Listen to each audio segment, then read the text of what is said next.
Everyone. My name is Councilor Chris Moyes, and thank you for being here today. Welcome to TC Talks. We started this series last year. It went very well. And in 2025, this is our second session. The one we had last month was on noise, and it was well received. And so this month, it's on mental health and addiction. A subject that's very close to my heart. For 22 years, I worked at St. Michael's Hospital, focusing on addictions and mental health. So, and of course, being chair of public health, I'm inundated with this subject matter each and every day. And being the local council for Toronto Centre is something that's also very prominent here in the ward as well. 62% of social services actually is right here in Toronto Centre. And we have many SCS sites here as well. And a few of them are, when I say SCS, supervised consultant sites. Many of them are actually closing right here in the ward as well. But before I go any further, I would like to acknowledge that we are gathered today on sacred land, territories of the Mississaugas of the Credit, the Anishinaabe, the Haudenosaunee, and the Wendat peoples, and Chippewa peoples. Toronto today is home to many diverse peoples, including Africans who were trafficked during the Atlantic slave trade and their descendants. This land is subject to the District 1 Spoon Wampum Belt, which compels everyone to stewardship of the land. We must recognize that we all need to eat and live off the abundance of the land equally, and we recognize the same reality for our future generations. Without intentionality and care, we cannot honor these responsibilities and pay respects to the Indigenous elders and ancestors to show that we understand that we are all treaty people. And so the agenda for this evening, we have 7 points here. We're going to start off with a few presentations from the Community Safety and Wellbeing Unit, from Social Development and Finance Administration, SDFA, as we call it, in-house, followed by Toronto Public Health, then the Gerstein Crisis Center, and finally, the WANASA. Our panelists will provide some context from a policy lens, a public health lens, crisis response lens, and an advocacy lens. Then we will break out into panel discussions between our panelists. Feel free to chat among yourselves and ask yourself questions, ask me questions. And finally, we'll facilitate questions period, and then we'll wrap up for the evening. I just would like to go over the code of conduct. We try to do that each and every time when we meet in person. This is a safe and inclusive space. Everyone must be treated with respect and dignity. Discrimination or harassment of any form, whether verbal or physical, will not be tolerated. We believe in fostering an atmosphere that encourages open dialogue and productive conversation. Comments should be productive, respectful, and related to the discussion at hand. Everyone has the right to privacy. Those who do not wish to be photographed, videotaped, or recorded should request a sticker from the registration table at the back of the room. Attendees taking photos, videos, or recordings must obtain the consent of the subject of the photos, videos, or recordings. And by following this code of conduct, we can have a productive meeting. So we'll get right into it. Mohamed Shuriye is the Director of Community Safety and Wellbeing of the Social Development Finance Administration Division. And so I will ask him to start off with his presentation. Good.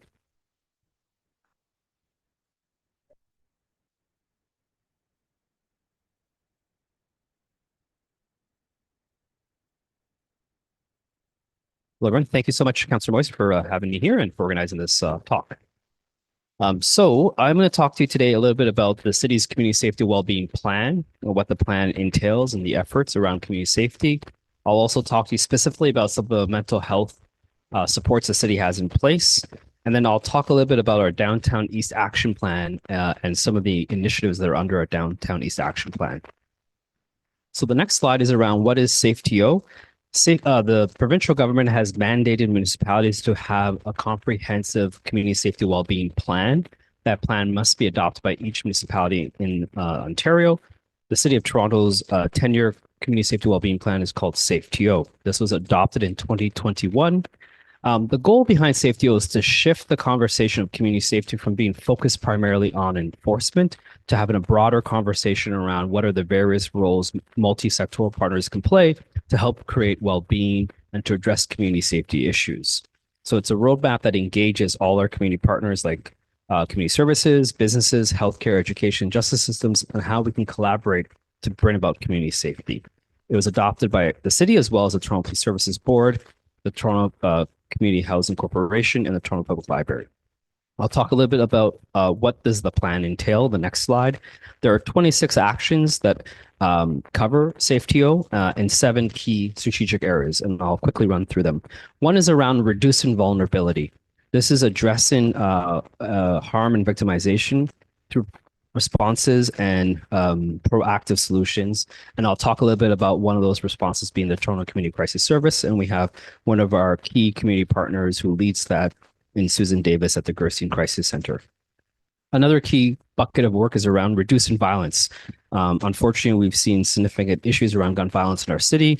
So efforts to help dedicate to prevent, but also respond to gun violence in our city. A third bucket is around advancing truth and reconciliation, recognizing the rights of Indigenous communities, but also the challenges faced by some of the social determinants of health, in particular by the Indigenous communities, and how do we help engage, but allow Indigenous communities to lead on solutions that serve them best. The fourth bucket is around promoting healing and justice, and how do we help build a more trauma-informed city. And the last few buckets, one is around investing in people, building up the capacity of our neighborhoods, and driving collaboration and accountability. So the key strategic actions around our SafeTO is in these 7 buckets. So what does the plan hope to get done concretely, and what was done in the first phase? So one major action was building out a comprehensive crisis service that's well-resourced. And so action 1.3 is around the Toronto Community Crisis Service. And you'll hear me talk about this several times in this presentation. This really came about from conversations that were happening in early 2020, around June after the murder of George Floyd. City Council passed a package of police and reform directives. One of them was to build out an alternative community safety model and to engage community partners to build out that model. And we were able to build out and pilot the Toronto Community Crisis Service, which is a 24/7 mental health response service available to anybody in the city of Toronto by calling 211 or 911. And I'll talk a little bit more about that in a second. The second big bucket of work is Action 2.3. The city has community development officers, which are frontline staff that respond after an incident of violence in communities. Oftentimes they work with communities to provide healing, to provide mental health supports, provide safety strategies and building out safety responses. And so part of the work was to ensure that this can expand from being a 5 days a week model to a 7 days a week model. And I'm happy to say we were able to increase the capacity. The Community Crisis Response Program responded to about almost 2,000 incidents in 2024 and provided support to close to 9,000 residents across our city with mental health supports since 2022. Action 2.1 is around reducing gun violence. And so we were able to build out a multi-sectoral office that engages our Toronto Community Housing, Toronto Police Services, our businesses, our TTC partners, through the Toronto Office to Prevent Violence. The benefit of creating this office is we're able to do real-time data sharing and coordination around responses and incidents in communities. And last but not least, I mentioned data, but 7.1 talks about the building of a comprehensive strategy to share, integrate, and analyze data across multiple institutions. So we're able to build out what we call the SafeTO Collaborative Analytic and Learning Environment. SCALE is the nickname. We like our acronyms at City Hall. Forgive me for that. But the purpose behind this is to have a centralized point where we can understand different data and different situations from one point, and we're not trying to all get the data at after the incident happens. So I'll go a little bit deeper on the Toronto Community Crisis Service, and I imagine Susan will also. So I'll try and not go too deep on this, but basically, it's a free, confidential, in-person mental health support program. The City of Toronto is lucky enough to partner with 5 amazing community organizations who deliver this work. The Gerson Crisis Center, as I mentioned, is one. Taibu Community Health Center is one. The Two Spirit People, the First Nations, is another key partner. The Center for the Canadian Mental Health and Addictions, CMHA, is another major partner, and Find Help 211 is our dispatch and intake partner. The service supports people who are above the age of 16 and is available 24 hours a day, 7 days a week. And so far has responded to over 22,000 calls. And the service has been able to successfully handle these calls 78% of the time with no police involvement. The service was built out to be 2 trained mental health clinicians who respond to calls, and it has been able to reduce calls to Toronto Police Services by 4.5%, as reported by Toronto Police Services in 2023. But I think beyond reducing the load on our emergency services, the service has been able to connect people to vital supports and have been able to help people be able to get back on a journey of health and support, and have trained mental health clinicians who are able to share their personal experiences of and lived experiences of mental health and addictions challenges with others, and be able to help people in their time of most need. The next initiative that I want to talk to you about is called Focus. Focus is a situation table. Again, I told you and I warned you that we like acronyms. Furthering our community by uniting services, Focus. So it's a collaborative, risk-driven community safety model that's co-led by the City of Toronto, United Way, and Toronto Police Services. The idea behind Focus is to identify emergent situations through a methodology called acutely elevated risks, to provide immediate supports to those individuals in terms of the risks that are brought to tables, and to help reduce that risk with wraparound supports. We have over 180 community organizations that are part of Focus, including various institutions like Toronto Police, the City of Toronto, Toronto Community Housing Corporation, the Toronto District School Board, the Toronto Catholic District School Board. And whenever they see a risk that's sort of developing. Let's say there is a student who's been involved in a lot of issues in school.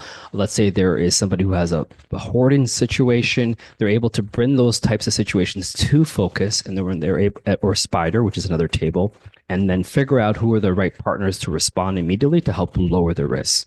Some of the top risks that we have seen is around mental health being a major challenge. About 75% of our cases in 2024, antisocial or negative behavior around 46%, and basic needs being food or shelter around 45%. In 2024, with Focus, we've been able to provide support to about almost 1,948 individuals who are experiencing acutely elevated risk, and help lower that risk in close to 90% of those cases. The next slide is the Downtown East Action Plan, which is the last bit that I'll talk about. Councillor Moise has championed the Downtown East Action Plan, and it's a geographic place-based safety plan. It really targets work around Moss Park, St. Jamestown, Church and Wellesley, Cabbagetown, and Regent Park. And in the next slide, I'll talk a little bit more about why the plan is focused on the Downtown East. A couple of key considerations is around the unique nature and drivers of overall safety and well-being in the Downtown East. As an example, in 2024, in April, there were 10,964 people experiencing homelessness in the City of Toronto, and about 23 of those shelter locations that provide supports are based in the Downtown East, providing close to 1,685 shelter beds. About 9% of community service organizations in Toronto are based in the Downtown East. And what we've seen with the drug toxicity crisis across our city and our country, there's been unfortunately close to 4,514 non-fatal and 288 fatal calls for suspected opioid overdoses. And the highest neighborhoods in terms of those calls were the downtown Yonge East as well as Moss Park. So there's significant challenges that have been identified, and a targeted safety plan that involved community and help involve multiple partners was one of the goals of the Downtown East. The next slide, I'll talk about how this really builds on a 5-year action plan that began in 2019 and that was renewed from 2025 to 2030. It involves 32 key actions in 4 areas. Number 1, building safe and welcoming inclusive communities. 2, building cross-sectoral trust and collaboration. 3, stability for people experiencing marginalization. And 4, building a model for a city to respond to complex issues in a particular geography. So what does this look like concretely? Let's go to the last slide. I'm going to just mention 4 major initiatives in the Downtown East. One is called COAST. It's the Community Outreach and Support Team. It's based out of the Regent Park Community Health Center. It's a low barrier outreach based intensive case management supports for individuals with multiple barriers, and it serves the Dundas, Sherbourne, Church and Wellesley, and Yonge and Dundas area. There's also the Here to Help initiative, which Susan, who leads up the Gerstein Crisis Center, is a major partner. They provide a multidisciplinary team that provides timely de-escalation and crisis intervention response, and is really on the around team that connects with people and provides supports. The third one is the Community Cares Harm Reduction Cleanup Project, which is led by Passan. It's a pure employment program providing cleanup and safe disposal of harm reduction supplies in the Downtown East. And last but not least, the Justice Centers. This is an initiative that's actually led by the Ministry of Attorney General that works in conjunction with community partners like Regent Park Community Health Center, Surrey Place, Loft Community Services, Jean Tweed, and Toronto Police Services. The Justice Center is taking a unique approach of trying to provide supports for individuals experiencing homelessness and addictions issues, and trying to provide a hybrid justice and healthcare approach that tries to prevent people from cycling through the courts. The City of Toronto partners on the support side, while the Ministry of Attorney General provides the court administration supports. And what we are seeing is a large number of recidivism dropping, and people not returning to the courts over and over again who were provided the wraparound support. So these are just some of the initiatives that are happening in the Downtown East. A lot of these initiatives touch on the intersection of mental health and addictions, and provide and oftentimes are serviced through and built with community partners. So I'll stop there, and happy to take any questions as we talk throughout the day. Thank you, Mohamed. Very thorough. And you're not wrong. We love our acronyms in the city. It's a different language altogether. Next up is Kate Milan, is the Senior Policy and Strategic Issues Advisor of Toronto Public Health. Coming up, Kate. It's out of your way. Thank you. Hey, good evening, everyone. Thank you to Councillor Moise for the invitation to join you all this evening. Happy to be here on behalf of Toronto Public Health and share some information about the work that we do to promote positive mental health and well-being, and also addressing substance use in the City of Toronto. Next slide, please. So on this slide, you'll see a picture of the strategy that guides some of our work in mental health and substance use across the city. It's a strategy called Our Health, Our City. Very long subtitle, a mental health, substance use, harm reduction, and treatment strategy for Toronto. So this is a comprehensive 5-year strategy aimed at reducing substance use related harms and promoting mental health and well-being. The strategy is available online and offers a range of recommended actions across 7 strategic goals. There's like around 70 recommended actions. There's a lot to dig your teeth into. And it was adopted by the Board of Health in November 2023, which means that we are in the early days of implementation, and our efforts are guided by an implementation panel, which is providing advice to support making some progress in some of the areas in the strategy. This implementation panel actually is filled with members from the community and from the public. We had over 160 individuals apply, including 40 people with lived and living experience of mental health or substance use. And so we meet with them regularly and really appreciate their advice and guidance as we work towards improving some of these challenges facing the city. Next slide, please. And the next one. Yeah.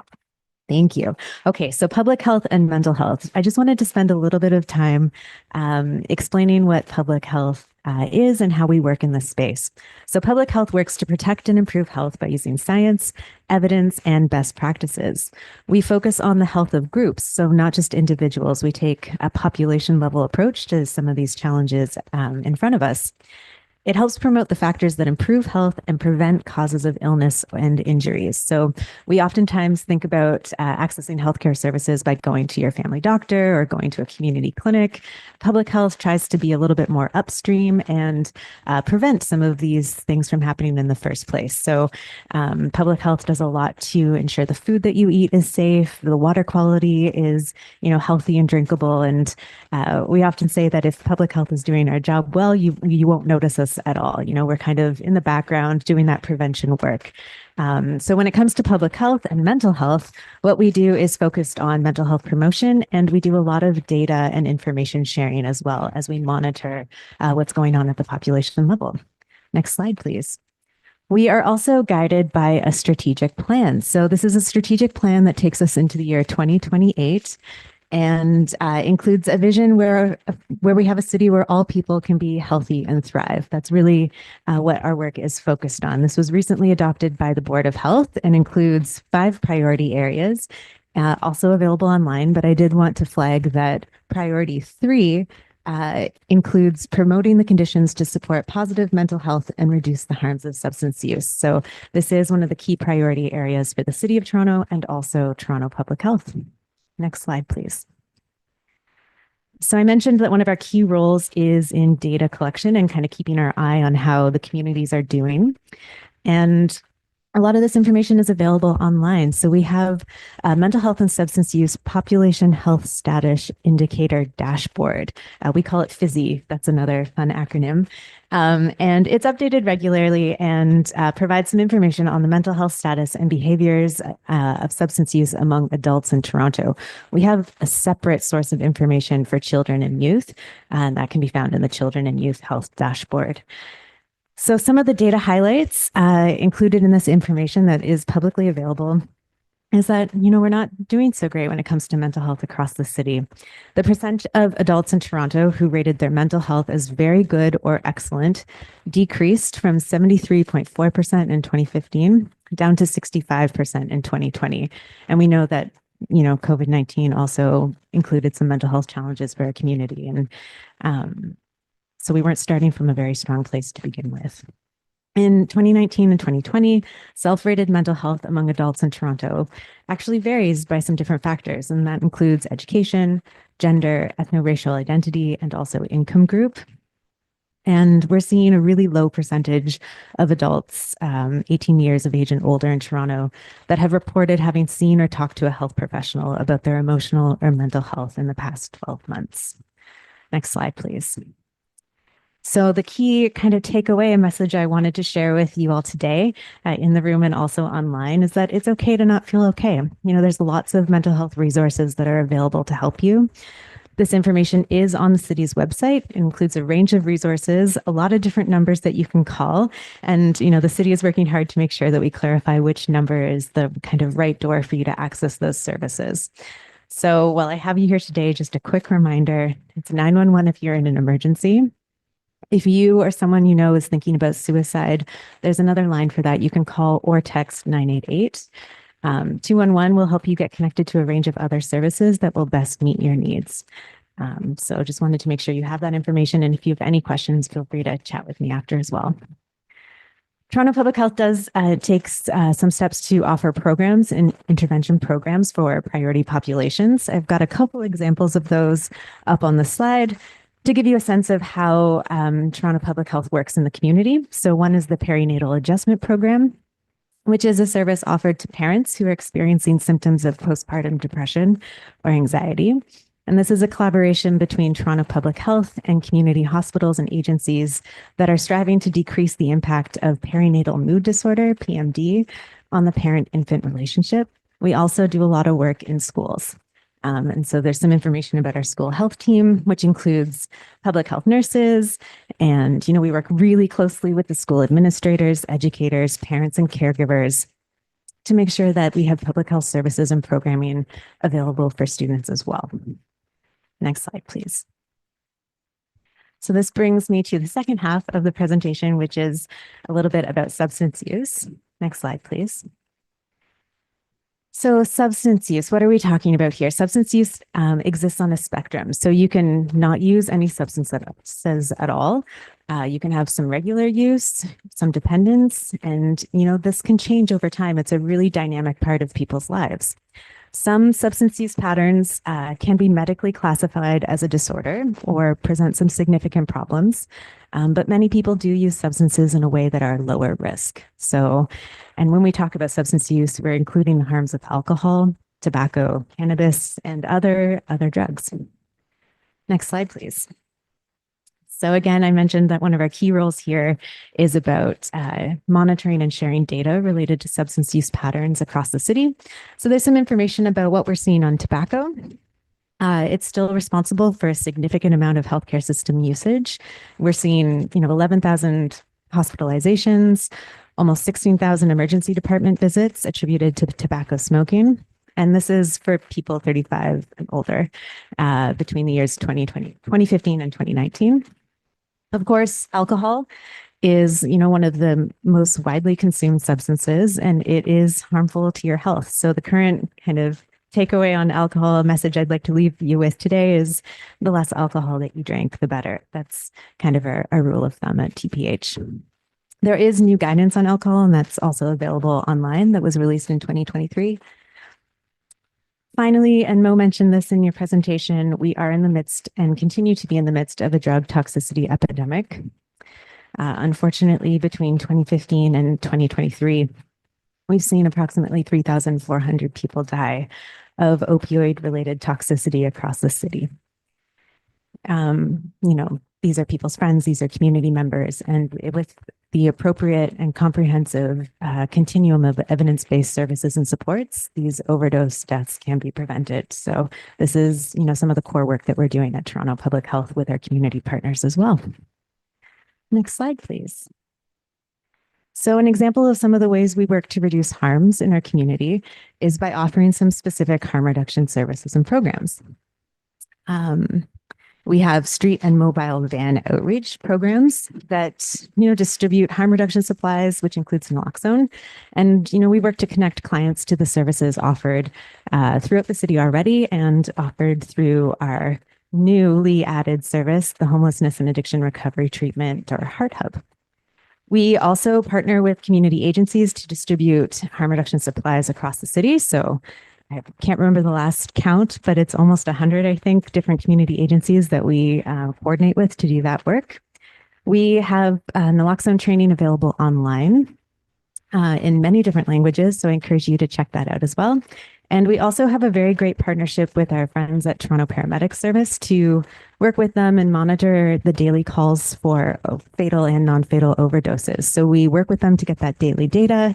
And we monitor for any kind of changes to the data, anything that we find concerning, and make a decision to issue a drug alert to our community partners when we see something that, we want to raise the alarm about and ensure people have the information they need to make healthy choices.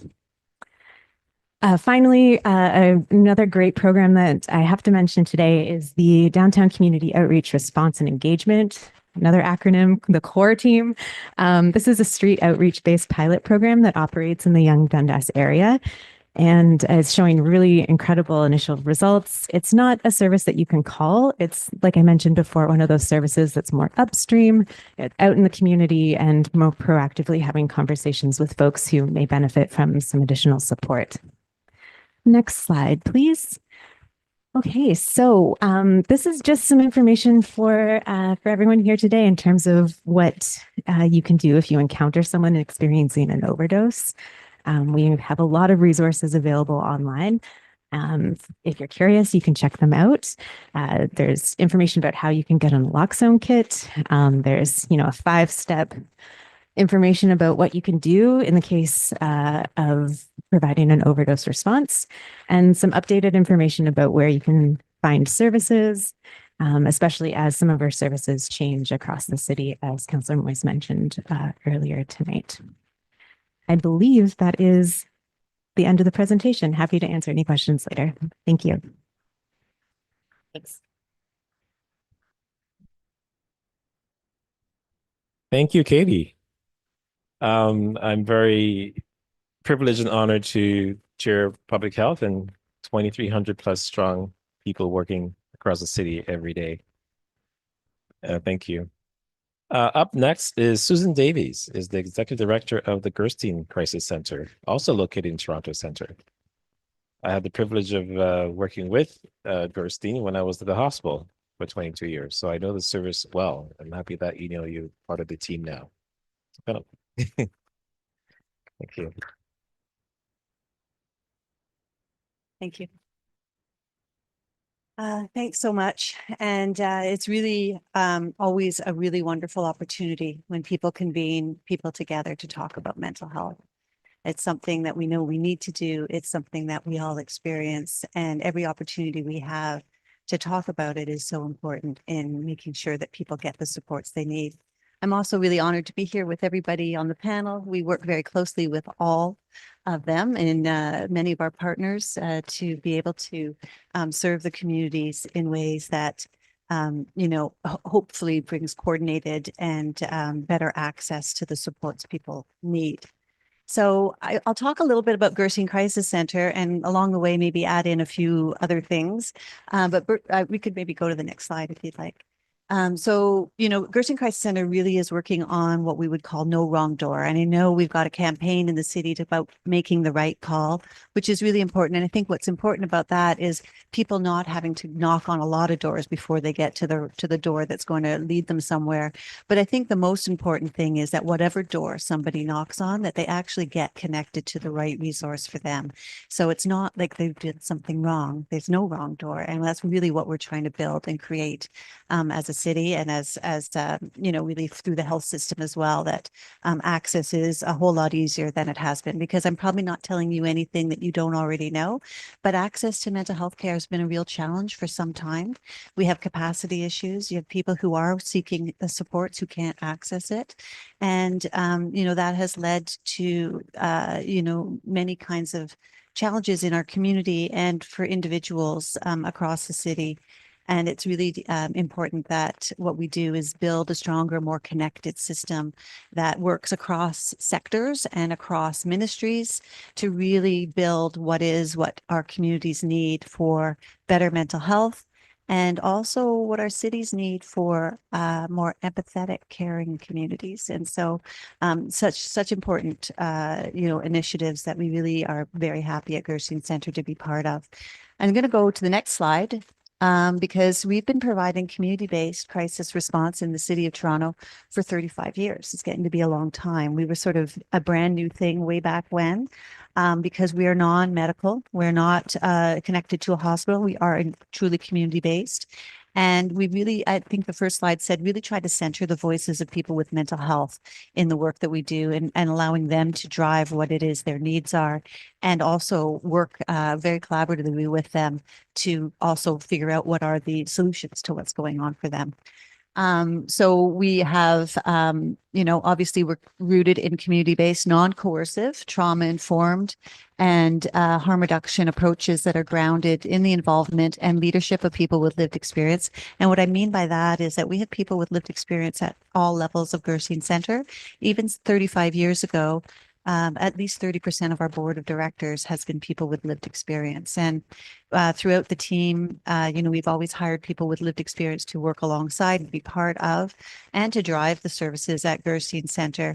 And, the belief there is really to make sure that we stay vigilantly sensitized to the needs of the communities we're serving, and to make sure that expertise, which is immense, is really being able to be leveraged and have impact in building communities that build stronger mental health.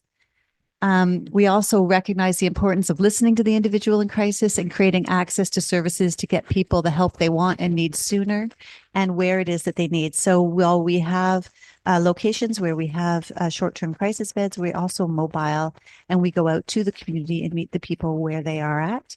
And, part of that is also making sure that, as I said earlier, we're non-medical. So we're not driven by diagnosis. I think diagnosis can be a really important thing in someone's recovery, but unfortunately, it can also sometimes not let them get to what are the real issues that are at hand, and allow them to sort of drive their mental health and well-being moving forward. So really believing that people are the experts about themselves and trying to really allow them to sort of drive what it is their needs are, and hopefully us support what that can look like and connect them to resources that are going to be hopeful. We strongly believe that a model that allows for the earliest response to mental health crisis is provided by a mental health worker rather than the police.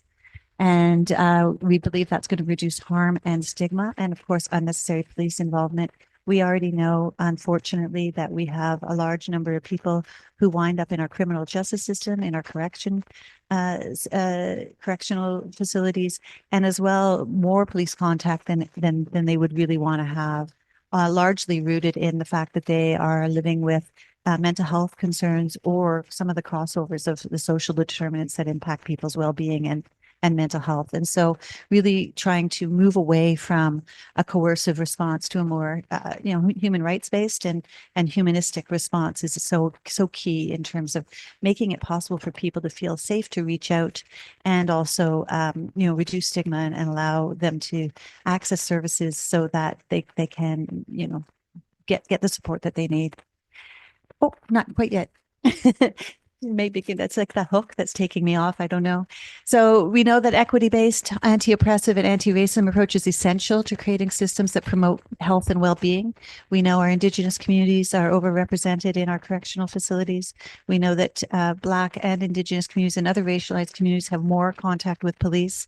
We also know that if you are going to have contact with police during a mental health crisis and you have the intersection of being racialized, you're more likely to be arrested versus apprehended.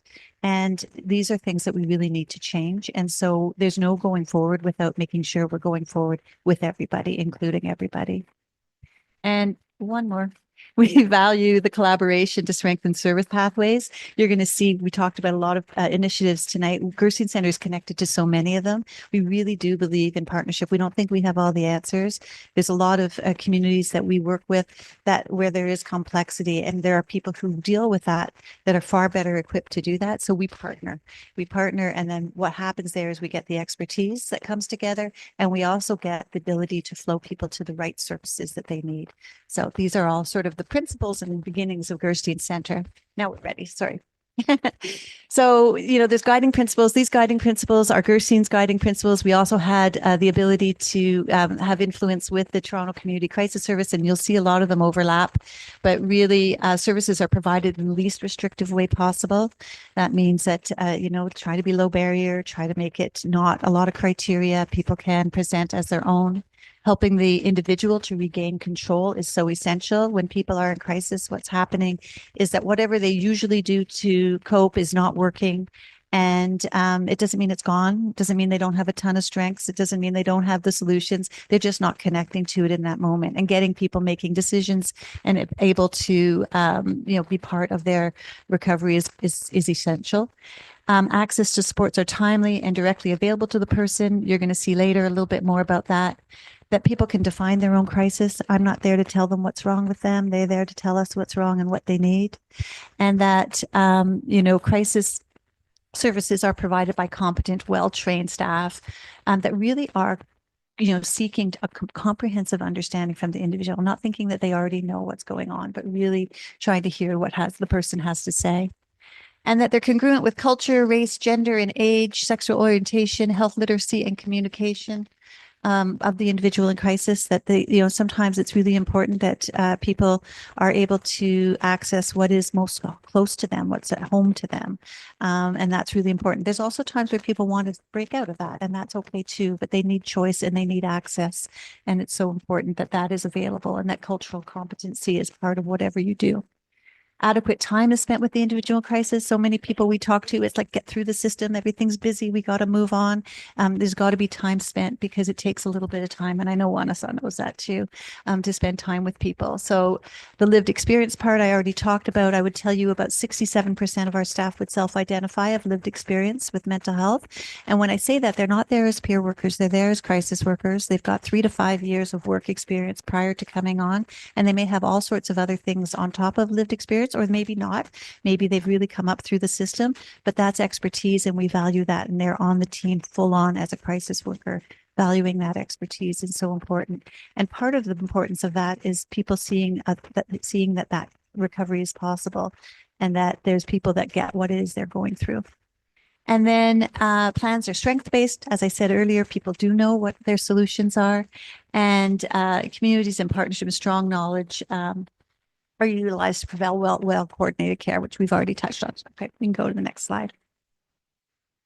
So this is just a little bit more on that. I think it's just to understand what the approach is. The person's at the center. That's where strength is. They have a lot of expertise. We're going to use equity and access. We're going to really build on empathy and understanding, collaborative problem solving, looking at reducing harm. And that's whether or not it's with substance or whether it's with mental health or other kinds of factors that may be impacting people like homelessness. And so really trying to reduce harm where we can. And, coordination, which is really trying to smooth out pathways and help people get connected to the services they need. And we'll go to the next slide. So this is, not a straight road. I think we all know that when you're dealing with mental health, and especially when you're dealing with systems, it's a bit of a windy one. But this is just giving you a sense of some of the services that are available at Gerstein Center. You'll see at the beginning about access points. And so we have a 24-hour crisis line that has operated for the 35 years, where we answer 30 to 40,000 calls every year from people in crisis.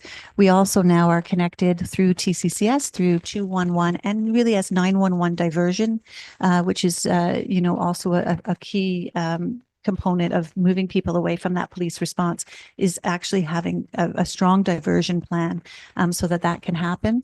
And then we're also partnered in with 988, which is Public Health Canada, who has and CAMH, Center for Addiction and Mental Health, that has got a national suicide prevention line. And so we have some people answering that line as well. And also we're venturing into the world of texting there as well. And we'll see whether we can add that to our services at some point. So we really like that multiple access. You're going to hear later that we're located in some different places in the community that also is about access, including the Toronto Public Libraries. So it's really important that people, wherever they show up, are getting to the services they need. We have a mobile team, number of mobile teams now. We have always had a mobile team that covered the whole city, just one team for 30 years. And more recently, through investments with the Toronto Community Crisis Service, we've been able to add more mobile teams, and which is just fantastic because it's allowing us to reach more people, but also to really ground that work in the communities in which people are living. And so a really valuable resource that we are now able to offer enough kind of resource in the community that we can truly be that alternative response. It's hard when there's not enough capacity to make it a real alternative. And then we have crisis beds. We have 10 short-term crisis beds that offer 3 to 5 day stays. And we also have 14 beds at a different location that 9 of them are mental health and justice. We're taking folks out of correctional facilities or in presence of police officers or on bail or with probation. So they're currently involved with the justice system, but mental health is at the core of that. We have about a 30-day stay which is longer these days, unfortunately, due to not being able to connect them as quickly. But then the work is done to really try and connect them to resources. And then 5 of those beds at that location are for women who are experiencing homelessness and mental health crisis. And again, it's another 30-day model. We have 6 beds located at the withdrawal management site for St. Mike's that are specifically harm reduction beds, offering 30-day stay again for when we've got concurrent mental health and substance use together. We also have beds through Luminous, which is a developmental sector service that for people who are dealing with dual diagnosis, both developmental and mental health. And so you'll see that's what I was talking about earlier when we talk about partnership and making sure we build on the expertise and bring it together so we can serve communities in the best way possible. We have the crisis bed that we have follow-up, obviously, that the TCCS has it really nicely built in with 90 days of follow-up post-crisis and a number of partners that are involved as well in helping us with the ongoing supports that people need. We also offer recovery and wellness activities, and we have training and education. We do suicide intervention training, crisis de-escalation training, and mental health awareness in the community. So those are all the things that we have kind of going on at Gerstein. We'll go to the next slide. And these are just, some of the services. I mentioned them as we were going through. I won't go through them in great detail. You'll recognize some of them because they were mentioned in previous presentations tonight, like Focus, and you know, the some of the other services will come up on the next page. So Gerson Crisis Center has been funded for 35 years by the Ministry of Health, and then more recently been through the City of Toronto through the Toronto Community Crisis Service.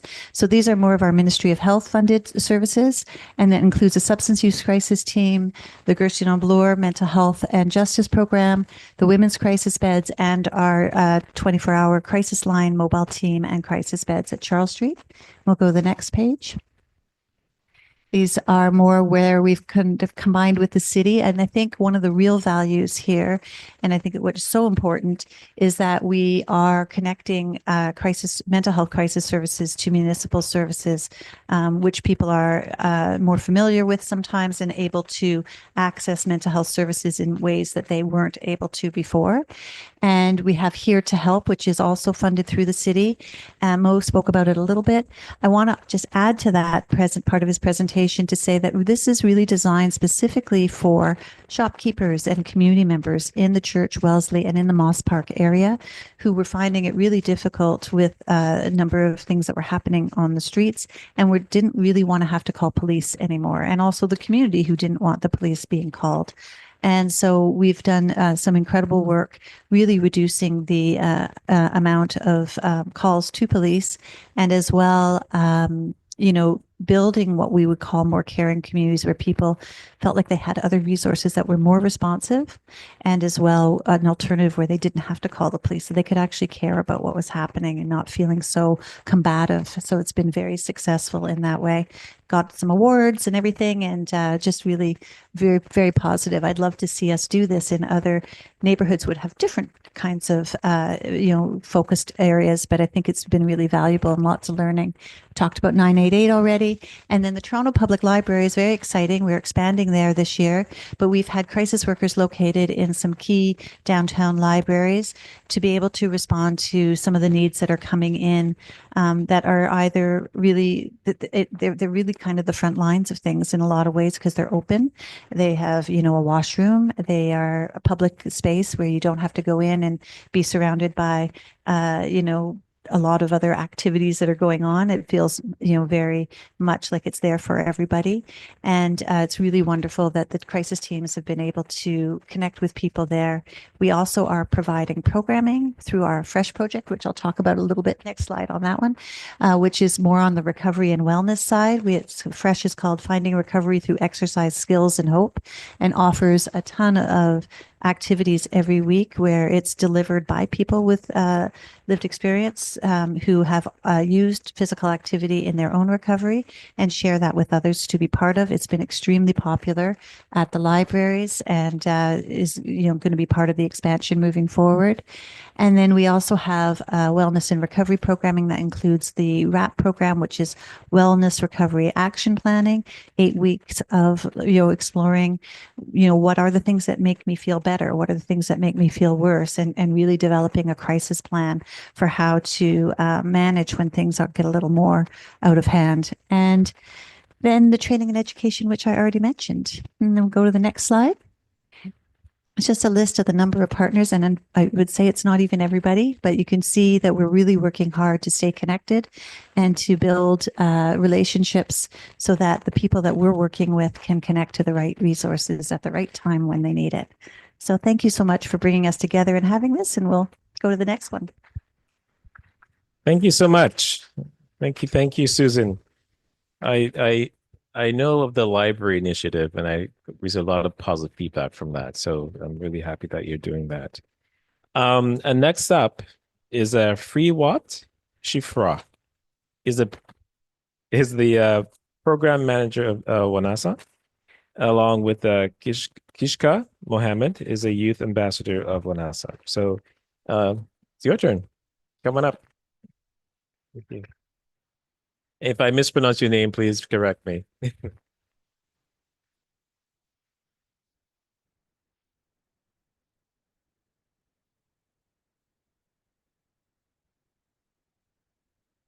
Testing, 1, 2, 3. Thank you so much for the introduction, Councillor Moise. And No problem. Got it. Got it. Got it. Got it. Got it. Good. Okay. Um, are we good? Are we in frame? All right. You got it. Thank you. Okay. I'll start us off with telling you guys a bit about Vanessa. We are a Black-centered mental health organization running in Regent Park. We have our building just across the street from here, 660 Dundas Street East. We've been running for about 4 years now, officially. But a lot of our mental health work has been going on a bit before that, unofficially. But yeah, and we cater to Black youth in the neighborhood as well as caregivers. Next slide. Can skip next slide, please. I know we've been introduced. My name is Shuriye, and I'm the program manager at WANASA. Yeah. My name is Kishka. I'm a youth ambassador here at Wanessa. I work very closely with the mental health caseworkers. We are also a part of a lot of the behind the scenes events, front page, and as well as like this type of things when it comes to our organization. I'm also an aspiring filmmaker in the community. I work for various organizations when it comes to filming. Next. So talking about the vision and mission of WANASA, the vision is safe and inclusive communities where Black youth with mental health and addiction issues would receive services with dignity and a sense of purpose. And the mission is to improve access to effective and holistic mental health services for Black youth and their families in Toronto. That's what makes WANASA unique, is specific to Black youth, and we are focusing on a Black-centric model. Next slide, please. Problem analysis. So the need is basically poverty linked with increased incidence of poor mental health, which means like when you're with poverty in this neighborhood, you are more likely to be you're more likely to fall into incidents of like a lot of mental health. Sorry, just zoning out. Societal racism and severity of mental illness, cycle of youth violence, and unmet mental health needs, which means that there's a continuous cycle of violence within the youth, and these are things that need to be fixed. Access, the wait time for counseling in Toronto is 280 days. Lack of trauma services. Black youth in Canada are 4 times more likely to enter the mental health care system through their emergency department, meaning like when they're at their lowest. 50% of Black youth encounter 50% of Black youth encounter if you can move your head, police. 50% of Black youth encounter police before mental health services. Yeah, all good, all good, all good. I should have had that memorized. And engagement would be like systematic structural racism, interpersonal racism, and personal family. So like they have problems when it comes to engagement with whether it's like for personal and family, like mental health is kind of hard to talk about within your family. If there's stigma, there's a fear, there's interpersonal. So like within doctors and like practitioners, for instance, they might not get you, and as well as systematic structural racism, which is like within the system, employees, work, and outside of that. I think if I can add a little bit on that. So the engagement, I think this makes, I know that all the panelists, we are focusing on mental health, but this engagement issue makes it even more harder for Black youth, the Black community in general, to receive service and have access to the needs of mental health and addiction issues. Next slide, please. So this is a video I was hired to film for Vanessa. This is Kenneth. He is a community member. We're getting there. He is one of the community members, community leaders. I'm pretty sure I've seen his car parked outside today. I think he's here. Yeah. He works at Dixon Hall, and he was just telling his story of Vanessa through the vision of our lens. Go for it. Hi, my name is worked and lived in Europe for a long, long time. Thing I like about Wanasa before it became Wanasa is that it started as a grassroots. Pause that. We're just gonna get the mic to start working. All good.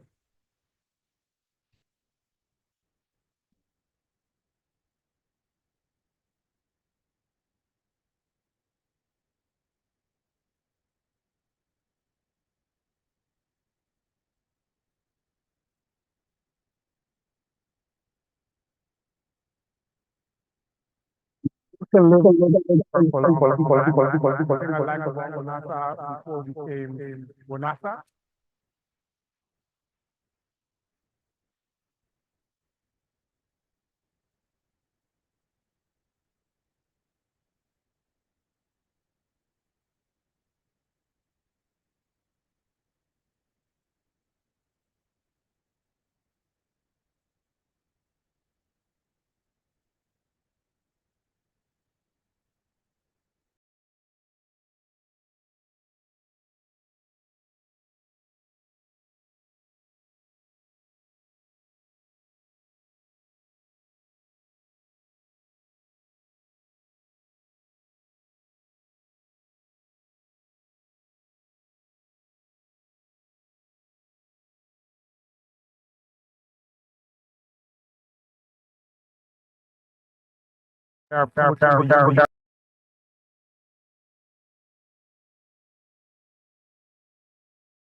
That's Kenneth right there, filmed by me. Thanks. I think that video emphasized how Wanasa is present in the community. We're not waiting for people to come to the center to receive services, but we are present in schools and partner agencies to provide the service that the youth need. So the approach, as mentioned earlier, is Black-centric. It's specific to the youth, the Black community in Regent Park. It's holistic. We incorporate spirituality and healing practices in everything that we do. And the youth and family and community-based, as I said, we are embedded in the community and healing-centered and trauma-informed. We're not looking at youth who need services as something is wrong with them, but we look at their background and the situation and why they are experiencing the issues, mental health or otherwise. Next slide, please. These are some of our youth ambassadors. Some of them are really recognizable from our neighborhood. And our founding members, Nameric and Leslie on the side. Pretty much. Next slide. Yeah, that was me up there still. This is another video I filmed, which is another perspective of what a youth ambassador looks like here at Wanasa, explained by Hadil. Without further ado.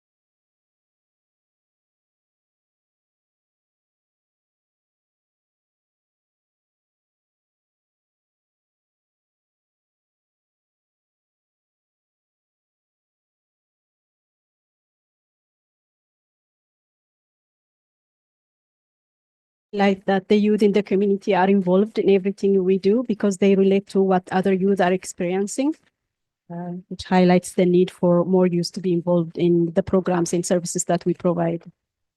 So to go through the services that we provide, we have different programs and services that are specific to youth between the ages of 12 and 25 and their caregivers who are experiencing mental health and substance use issues. And we have also partner organizations in the community and youth ambassadors, as mentioned earlier, providing Black-centric mental health and addiction services. Our programs, as mentioned, are for Black youth and their families in Regent Park and surrounding areas. I think the highlight what Wanasa stands for is it's trauma-informed, healing-centered, Black-centric, and culturally appropriate and spiritually affirming, using spiritually affirming lens. Next slide, please. So this is the process how we provide services. We have individual therapy, we have group therapy and workshops. The group therapy or workshop, they could happen in the community. As mentioned earlier, there are schools and partner organizations who are part of our work. And then there is also service navigation. Black youth who come to Wanasa, we will connect them or refer them to other organizations who might be providing services that they may need. And then there is also mental health and case management involved. And throughout the process, we have outreach and engagement and also crisis support in the community. We don't do crisis intervention, but we provide support during crisis. Next slide, please. So as mentioned, we provide counseling and therapy. There might be one-on-one sessions or group sessions, and then it could be through in phone, in person, as well as virtual. And then the groups sessions, they are in person. And then we also have caregivers support group for mothers and caregivers. Our dear Hawa runs that program. And then we also have wellness drop-in programs at K Club, Dixon Hall, and we're planning to expand it to MLSE and other partner organizations as well. And as mentioned, in the school, and we'll talk about in the next slide. And then we are engaging with community, doing outreach. We are also present in, we do home visits. Oops, can you go back to the slide?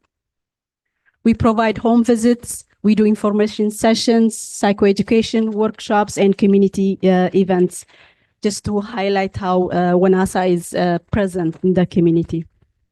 Next slide, please.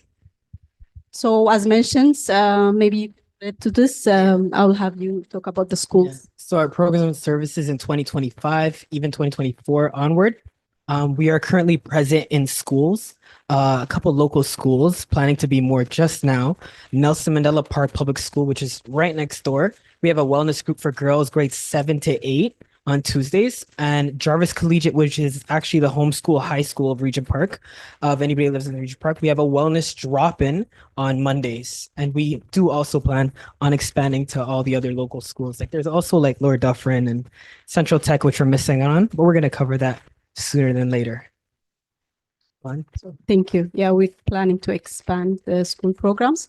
And we also have Life Stabilization Fund, which is funded through the city. And it's application based. Clients who the staff need with benefits from the fund would be going through the process, and they need to be dealing with gang and violence related activities, such as well as justice involvement. And the age group is from 12 to 29, which is the target group for Wanasa. As we know that the community also requires the fund tries to solve other issues, because the social determinants of health is what makes people vulnerable to mental health. So the fund that's provided include food security, housing, as well as other supports, including education and employment. And we also provide crisis support, as mentioned earlier. We are present in the community. We are not waiting for people to come to us, but we go and meet them where they are. Next slide, please. We are in the process of partnering with Unity Health. It's called Transitional Age Youth Program, where the youth will be receiving one-on-one therapy, and the age group is between 16 and 29. They will have access to psychiatrists from Unity Health. And the most important thing about this program is it's also developed through the Black-centric trauma-informed model that Wanasa is using. And we are in the process of starting that program as well. We are in the hiring process. And then we are also one of the referral agencies in the community. We partner with Regent Park Community Health Center. We refer our clients for primary care support. And also the Downtown East Ontario Health Teams is a part of our partners.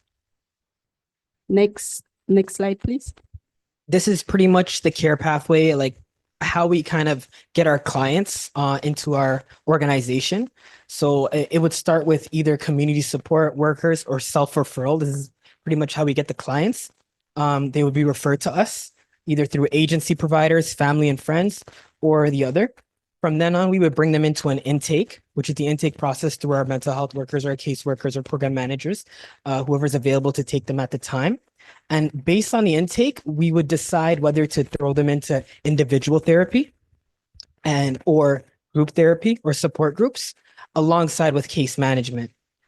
This can basically be gone in any direction. They don't have to go through individual therapy. Some might be good for group therapy through a support group and straight out, or some might go through all three. Some might just need individual therapy.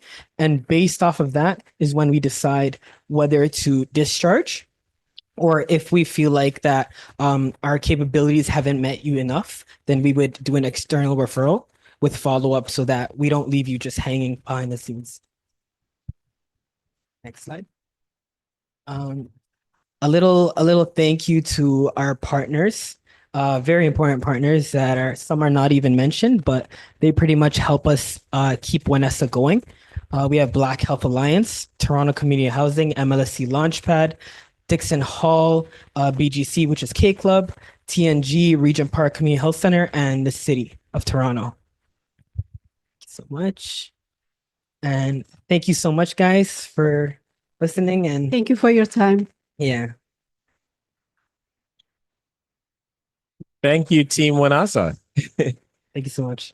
I know that historically Black people don't really engage the healthcare system because they don't see themselves in it. So it's really important that the work that you do is really important. So thank you for all you do for our community.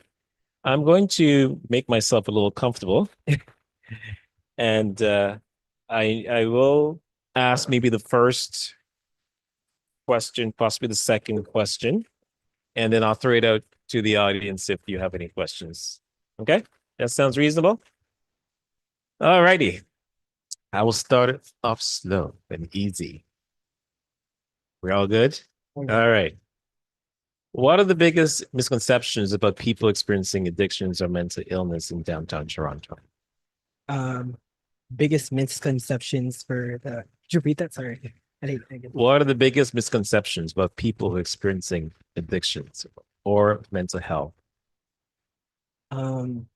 People think that when it comes to people experiencing mental health or addictions, they immediately think that they did that to themselves and they could probably overcome it in whatever way they can. It's not something easy to just go through on your own.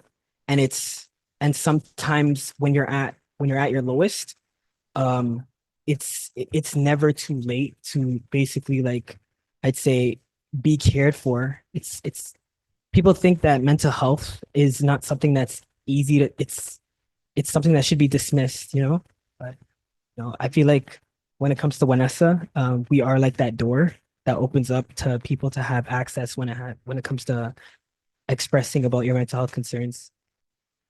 Wonderful. I know, working in the field myself for many years, I can say that not everyone, started out being addicted, right? I mean, these are people that, had mothers and fathers, brothers and sisters. They have loved ones. Something happened in their lives at some point that they are where they are today. And so we need to support them, and make sure that they feel better.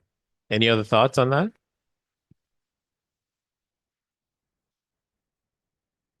Sure.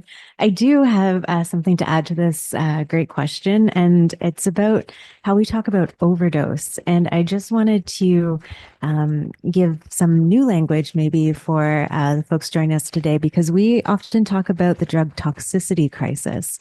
And we use that language because the unregulated street drug supply is really dynamic. It changes a lot.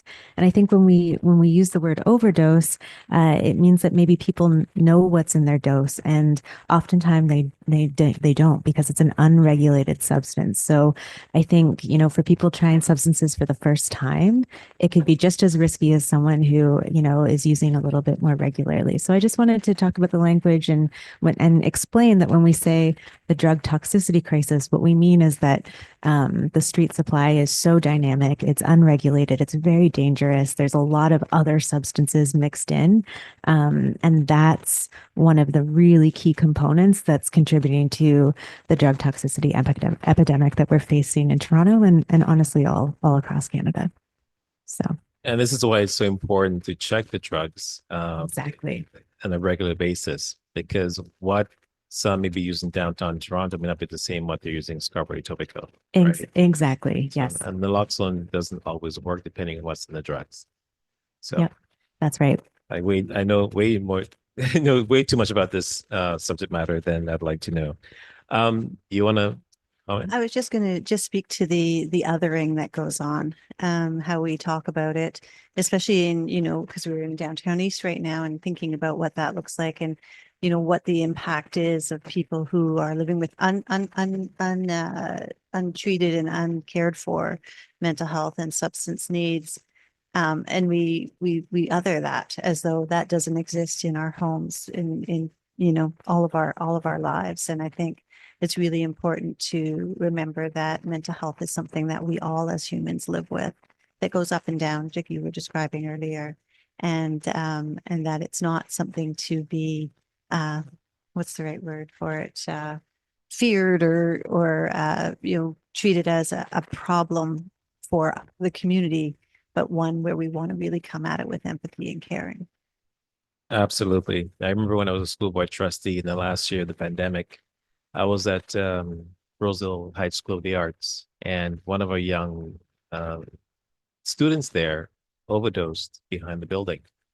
And it was an underhouse person who lived behind the building who actually found her, ran into the school, and asked us to come out. And the vice principal at the time, provided CPR, first aid, well, CPR to until the paramedics came. But again, it could happen anytime, anywhere, and we're all part of the community. I'll ask one more question before I turn it over to the audience. And you touched on this a little bit. What role do social determinants of health, like housing, employment, and food security, play in addictions and mental health struggles? Well, how about you go ahead? I can start on that. And the data we saw with our focus tables is that housing and basic needs are some of the top risk factors. Without stable housing, without the ability to purchase healthy food, and also have social support systems, people are at greater risk of mental health and potential addictions. So we see that borne out both in terms of situations we get at our focus tables, but I think more broadly, we've seen that borne out in some of the crisis calls we get through the Toronto Community Crisis Service. So it's part of the social determinants of health, addressing and providing supports in terms of roof over somebody's head as a basic minimum, providing some minimum life stabilization supports, as you guys pointed out, in terms of being able to get on public transit, to be able to go to the library, get access to the internet and borrow a book, or even having some basic access in terms of having a SIN card, or even being able to get access to one's benefits because they've lost that paperwork over time, do create barriers for people to have an employment and income to be able to stabilize themselves. And without that, it becomes hard to build healthy habits, and becomes very hard to unlock the next steps in terms of supports. So that's what we've seen both with Focus and the Toronto Community Crisis Service. Thank you. If I can add to that, we mentioned that the Life Stabilization Fund that WANASA provides to our clients, and the issue, like, we are an organization who are formed to provide mental health services for Black youth, but we are seeing people with needs other than mental health services, as mentioned here, like the determinants of health, housing, employment, education, and for youth who are going through violence and through the justice system, they need all that support so that they can get out of those situations and have a formal employment and secure employment and maintain it, and also have their education, just in general, put their life together. So it's not about providing one specific service, but it's helping them in addressing other areas, the determinants of health in general.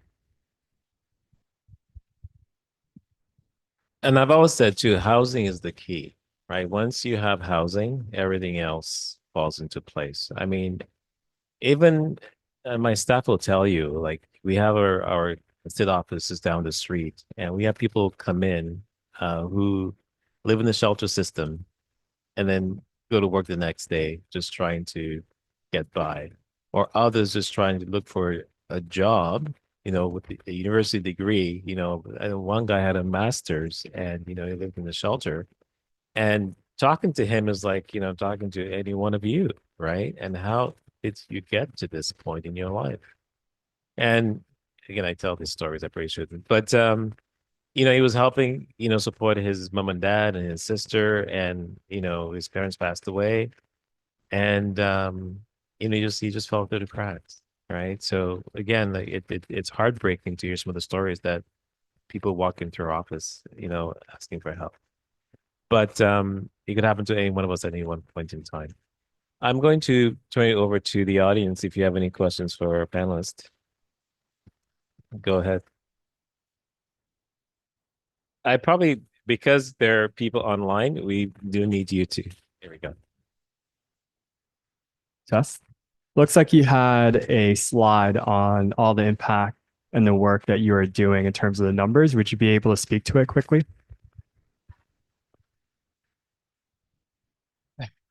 Putting you on the spot. We go. So I did mention already that we operate a 24-hour crisis line that answers 30 to 40,000 calls in a year.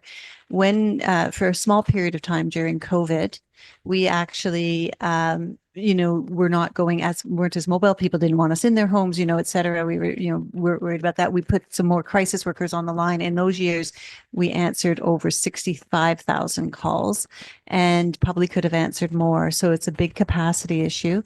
So despite answering that many calls in a year, we could certainly answer more with more resources. So I think that's important. We did 12,023 mobile visits in the community, and that includes our original mobile team, but now that also has all our Toronto Community Crisis Services that are also, and this is in 2024.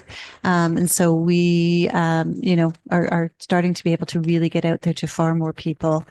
And we have about 587 house stays. I'm going to say right now, we don't have enough crisis beds. We would love to see, and Mo knows this very well, we would love to see a crisis center like the one we have on Charles Street with 10 beds, maybe a few more beds. We'd love to see one in every quarter of Toronto. It's a home-like environment. It allows people to come in, gather themselves.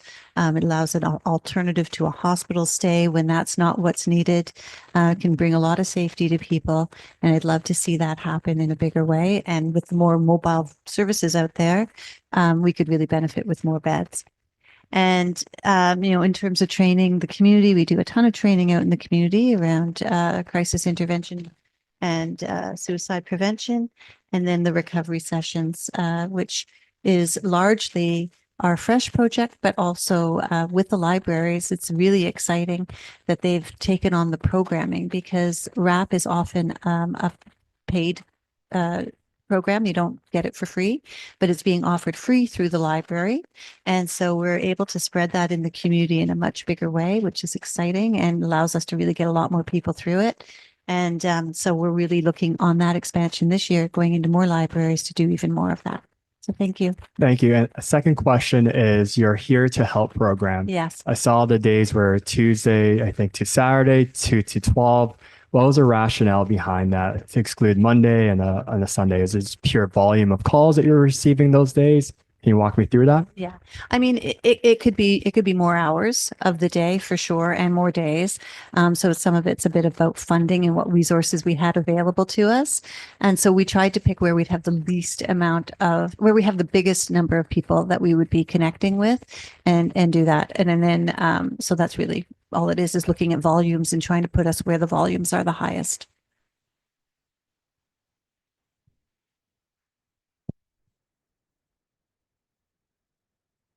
Oh, oh, really? Any other questions from the audience? Go ahead.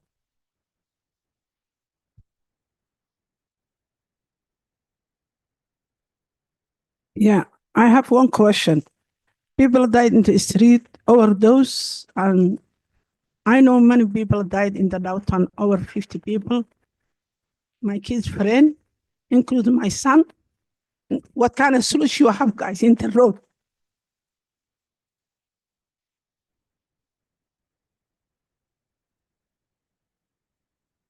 I could just start off by saying how sorry I am for those losses, and that's losses for you and losses for our community and losses that are not at all something that we can accept. And I think that there's a lot of efforts that have been in play, including trying to make sure people have safe supply, making sure that they have access to safe, needles exchange and all of that, that is being actually taken away, all because we think that that's not making our communities as safe as it could be, when we know and the evidence supports that it does make our communities safer. We also know that a lot of overdoses don't happen on the street. They happen behind closed doors. Sure.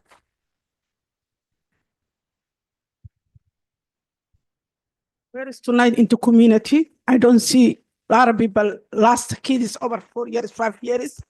I don't see where is community in the bed or nobody and fight, because this moment you have to get it as advice where what can help in the community. I don't see. You have to people you have to invite into community. No knowledge. Just I hear mental health. I know mental health. Everybody have mental health different category, but people you have to knowledge suffer in different way life. You don't have. You have to be, that people who many been very important. I don't know people why he come here lose life. No, you don't have hope. And say that in city help billions.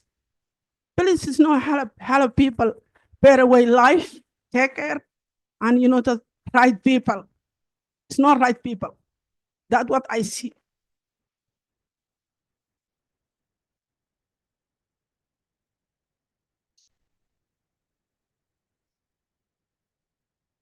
I think I'll begin Hoyo Hawa by first saying Allah so your son. And you're right. There's more we have to do. There's not enough that's being done. Some of the things that we're trying to do is really trying to partner with organizations like Gerstein, but also Winansa, who is providing specifically culturally relevant supports here in Regent Park. But there's always more for us to do. And today when I came into this rec center, I saw that our youth space was open, and that's one way that the city tries to, in a small way, create safe spaces for youth, as well as partnering with Winansa, as well as providing supports to services like Gerstein's that is doing that work. But I think what you touched on in terms of the experiences, particularly for our community, the Somali community, to leave with the trauma that we had back home, to come here and see that violence play out again here is tragic, and seeing so many both young boys and other family members lost to violence in our streets is tragic, and there's simply no answer. There must be more that we can do. And I think, that's why I want to thank Councillor Moise for pulling us together to have this conversation, because there's more solutions that we have to look for. I'll connect my question to the discussion we're having. I wonder if an evaluation is being done on the nature of the problem that the city is facing. We've got, I don't know, it used to be 12,000 homeless people the last time I checked, or whatever the number is. It's large. 20 years ago, it was not that large.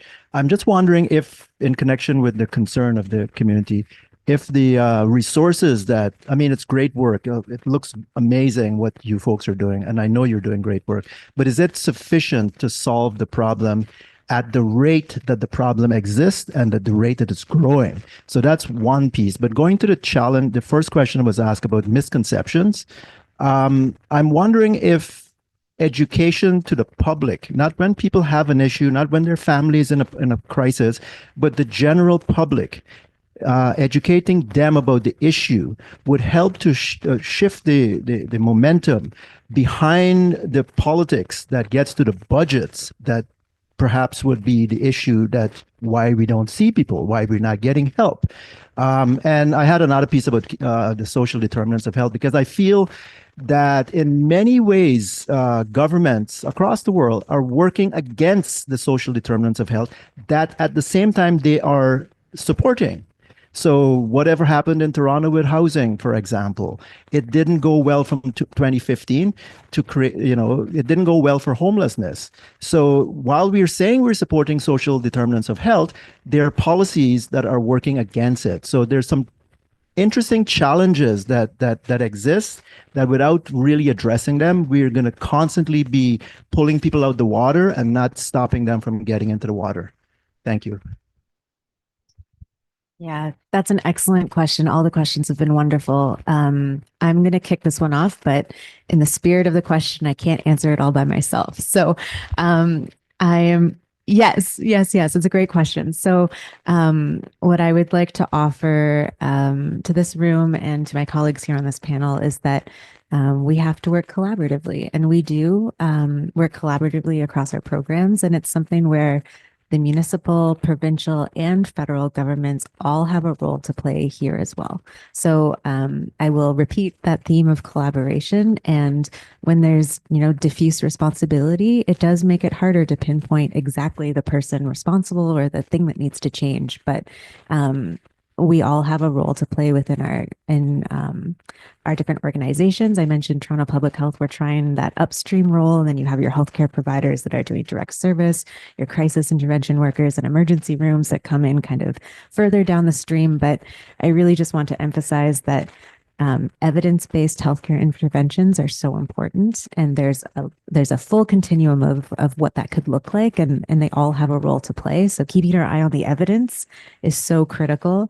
To your point about evaluations, I know that many of our programs do kind of program by program evaluations, and taking a look at those all together, I think is a really excellent idea. But I just want to plug that collaboration, and that participation from all levels of government is equally important here in this space. But I will pass it off. Thank you so much for your comment. And I do think it relates to the previous comment as well. And I can tell you, for our crisis workers who are going out and responding to people all the time who are in crisis, they really feel like they're on their own. They don't have the resources they need to help address some of the underlying issues. So we don't have access to all the mental health care that we need for people. We don't have housing. Like, it's, we're a crisis team funded in the city where people don't have anywhere to live. And these are really big issues of racism, issues of our immigration and refugee, like all these political factors that are impacting. And we really do need natural resources, natural communities to form where people are supported by one another and can connect. Like, I really take your point. I don't see that community. That community is not there for me. I don't belong in that community. Those are all things that we really have to take so seriously, because mental health doesn't exist in a vacuum. It is something that has, for all of us, every single one of us, it can go any day, up and down, and sometimes worse than others. But really, these kinds of issues that are really at the political realm, where we really need to see action that's taken to really address what are these underlying issues and build spaces that care, that really do care, and that connect people. And that looks different, and it doesn't look the same for everybody. And so we also have to make sure that when we're building that, we don't just leave anybody out. It's got to work for everybody. To follow up with your question, one thing I could do is speak for WNESA on WNESA's behalf, our mental health organization that caters to Black youth and caregivers in the organization. You got to understand that we all came from nothing. And when I say nothing, I mean, I'm speaking on, like, throughout the trauma that we've encountered in this neighborhood, me as a youth growing up in this neighborhood, 25 years of my life, knowing all the youth in my neighborhood and the community, mental health is something that's not something that anyone would have ever fathomed speaking about. It's not something that anyone could talk about comfortably or just in general. Whenever a cycle of violence happens in the neighborhood, everyone's keeping it to themselves, probably post on social media. Nobody really knows how to express. And when we hear mental health coming from this community, people always think of, like, trauma and being at your lowest. And when we think of mental health and being at your lowest, the first thing that me and I compare myself to a lot of youth in the community before WNESA is that we think of, CAMH. CAMH is a place that people go when they're at their lowest. That's what we always thought of. But having an organization like WNESA is almost like a stepping stone, a bridge, almost like an invisible barrier that we didn't know that existed. And being in the heart of the community is a good start to like at least contain the mental health, open the doors, and connecting with youth in the neighborhood, including parents and caregivers. Shout out to Auntie Hawa. It opens up a lot of doors where we can actually comfortably talk about mental health, comfortably express about what we're going through with each other. And having youth like me, youth ambassador like me, work in this organization, it engages comfortability with the youth in the neighborhood to talk about mental health, because I grew up in this neighborhood and I myself went through the same thing that a lot of the community went through, as well as Auntie Hawa being an auntie, a part of the community, opens up the doors for parents to come through and speak about mental health, so that they don't have to wake up one day and say, hey, like, what's going on with my child? Or I have to wake up one day and say, what's going on with myself? Do I need to go to CAMH? Because that's all I know. Or I'm not going to speak on it. I'm just going to cry, or I'm probably going to turn into like something that I wouldn't want to become. Like, I'm just going to have a mental breakdown. WNESA it's a very important organization to be embedded in communities like this, where, because a lot of communities are very similar. Communities like Regent Park, there's like Parma Court, PO, like a lot of communities like Regent Park with housing pretty much go through a lot of the same thing, which is like, and when I say a lot of the same thing, I mean like they're not comfortable with talking about mental health, and it's not something that's easily to be talked about, you know? And I'm just speaking from like a community's perspective in Regent Park. I think to add to the point that you made about prevention, I think that's what's needed to happen, because it seems like the current situation, we are in a crisis mode and we're trying to put the fire out. So we need to do more and provide funds to do large scale prevention in order to result long-term impact. I mean, it's been like 5 weeks. This is my 5th week at WNASA, and there has been a lot of incidents in the community. Yes, we are there to support them, but that's not enough. We need to do more so that we can have a lasting impact. It seems like the funding is like a pocket money to do here and there. It's not lasting, so we need sustainable funding, and that can reach to a larger community. It's not when we see a crisis, we go there and try to resolve it, but we need to do more before the crisis happen.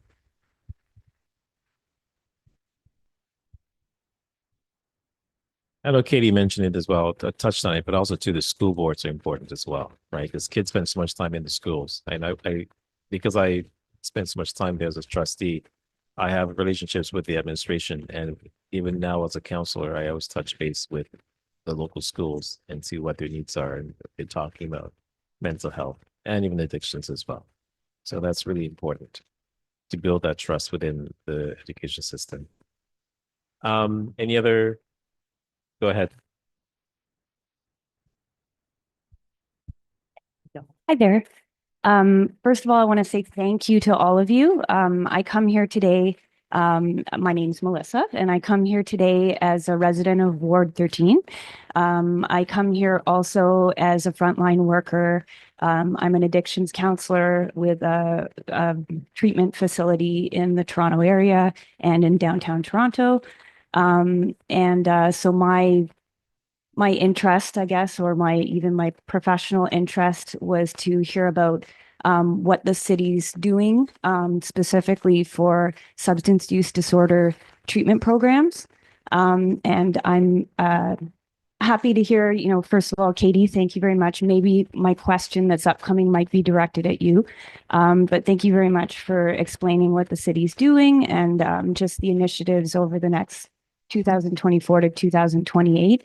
I think that'll be something that I'll go home and look into. And thank you, Councillor Moisey, for having this particular conversation going. Mental health is a huge part of the work that we do as well. It's all interconnected. Also with the Gernstein, we deal with a lot of clients that come to us from there as well. So it's an interconnected conversation, definitely. My question basically is, in terms of, there's a lot of work that's being done by the city that's focusing on harm reduction. But in terms of peer support or abstinence-based programming. So where I work, for example, we're a Ministry of Health funded facility, and we focus on abstinence-based programming, which sets the client up to be able to go out into the community after treatment and help themselves in their recovery. What kind of scope, if at all, but hopefully, does the city have in terms of giving initiative to those type of treatment programs? Because I saw, for example, like with Gernstein, Jean Tweed's up there. That's one of our sober living pre-treatment housing suggestions to females. So just in general, what is the city looking at? Maybe what are the initiatives over the next few years to support these type of treatment programs so we can serve the community best? Thank you. Thank you so much for your question and for coming out tonight. Really appreciate it that you're here. I'm going to start with the first part of your question about the strategic plan for Toronto Public Health. This is something that there will be regular public updates about the progress against some of these action items in the strategy. So along the way, it shouldn't be too hard to find on the website, but there will be regular updates. So please keep an eye out for that, because it is something that we are keeping a close eye on. You know, these are priorities that were selected because they're really important. So we're going to keep our eye on that with the Board of Health as well. So that's the strategic plan for Toronto Public Health. Same goes for the Our Health, Our City strategy. We bring an update on that every year to the Board of Health, typically around November. And that's an opportunity, again, to bring an update to community. And, you know, there's always an opportunity for members of the public to come and make a deputation and ask these questions to the board and find out what's going on. So we do that every year as well. So I hope you find that there's many opportunities to get updates on actions that are happening at the city. So that's just kind of a transparency and action tracking piece. Your question about a range of supports, I think, is what you're asking about and how the city approaches that. And the subtitle of our mental health and substance use strategy is long, and it includes harm reduction and treatment. And when we talk about a full continuum of services and supports, we mean that, and you mentioned this earlier, there's a place for everybody that, you know, meets the needs, what they're hoping to achieve. You know, we often get asked, and, you know, how do you know if something's working? Is your program working? And what I would encourage folks to consider is what does working mean? And every individual will have different goals along their journey. And I think, you know, an abstinence-based treatment program absolutely is a place where folks can go on that journey. Same with programs that may be more focused on harm reduction strategies or a combination, you know, that they're not really in opposition. It's all part of this continuum of interventions. And so that's reflected in the city strategy. You know, we talk about that full continuum of evidence-based healthcare services and supports. And that's really what we're trying to say. And, you know, the provincial government has come out with a new model of care, the Heart Hub. And, you know, these are being stood up. It's very early days. But the T in that Heart Hub is treatment. And I think you'll see over the coming months and weeks, as these programs get stood up, a wide range of partners that are involved in that model. So I think there's a place for everybody. And what we're really talking about is more resources all across the board. Right? We've heard about wait times. We know they're too long for a range of services. And so I would just say that, you know, there's space for everybody. And it's really about meeting people where they're at and supporting their individual goals and objectives. And then, you know, we kind of take it from there. So thanks for the question. Yeah. It's such a good question, so important. And I really think not you know, going like off in all directions, that we really need to see it as one, but also remembering that we have a drug toxicity problem right now, and that's a public health issue where people are losing their lives, and so that requires a different kind of response than just access to treatment and other kinds of, you know, services that people need. And so we can't lose one over the other. We need to. For people to get to treatment, they have to make it there. And so without being able to keep people alive and do life-saving interventions, our teams will at times, you know, do overdose, you know, interventions, and, you know, be there when we're not always there. It's not always possible, but where we can, we do. And at the same time, we may, as you already know, make referrals to treatment. It's the whole spectrum, but we've got to keep people alive to get them there.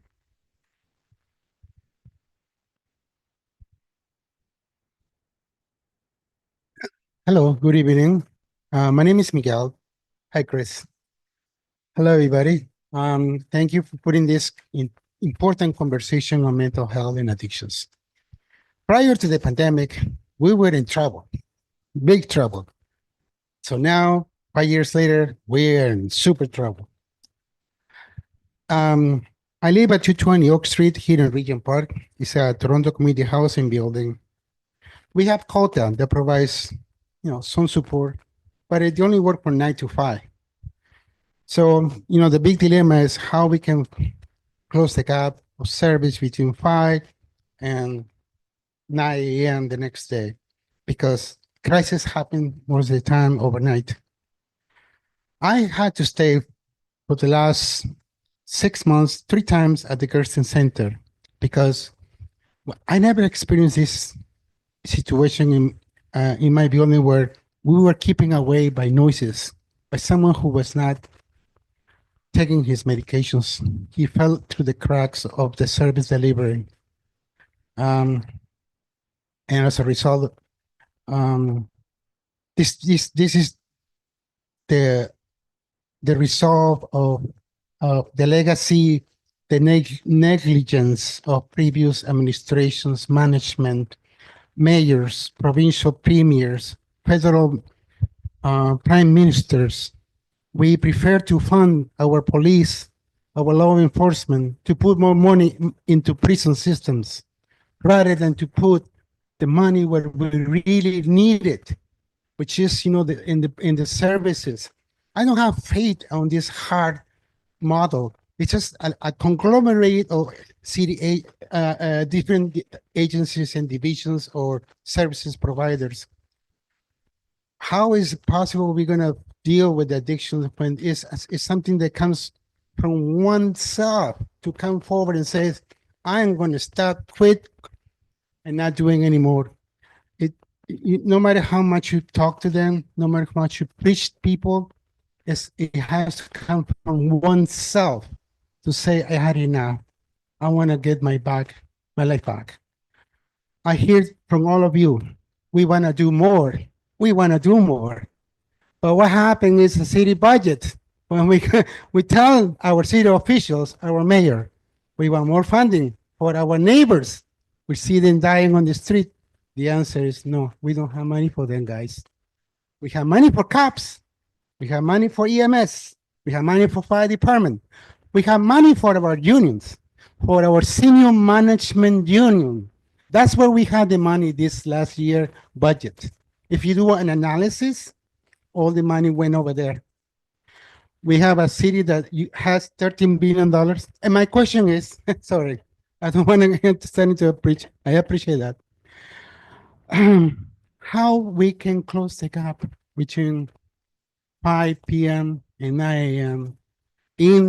on site, sorry. That's what I want, is to have a service on site. Because a lot of us also, we are getting old. I'm 60, by the way. And I'm going to need special needs providers, right? As I get old, maybe a diaper, I don't know. But I need services. And I need those services in-house. Thank you. Sure, if you want to go first, go ahead. Again, I sit on budget at the city and I sit in various committees at the cities. I actually sit on 31 boards and committees across the city. And some of those committees I sit on and boards is actually FCM, for example, the Federation of Canadian Municipalities. I sit on AMO, the Association of Municipalities of Ontario. And so I sit on various tables, giving advice and receiving feedback from various groups and government agencies and organizations. We've invested a lot in social programs in this year's budget. And, I think the group here is a testament to the investments that we've made around the crisis service, which Gersten is part of downtown, the core program with public health and Toronto Police, among others. We've invested a lot of money in housing. I mentioned that housing is an important priority for us at the city. We spend over $2 billion a year in housing across the city, right? If you include TCHC. So again, I could go on and on and on, but it's not lack of putting resources into the system, and we'll continue to do that. So I think it's important to also at least acknowledge uh, the efforts of our staff and our city officials, elected officials, when it comes to those investments. But go Well, ahead. I guess I could just say I need to acknowledge the fact that people feel like they are left in the community without the resources they need to be well or to feel supported or even to feel safe.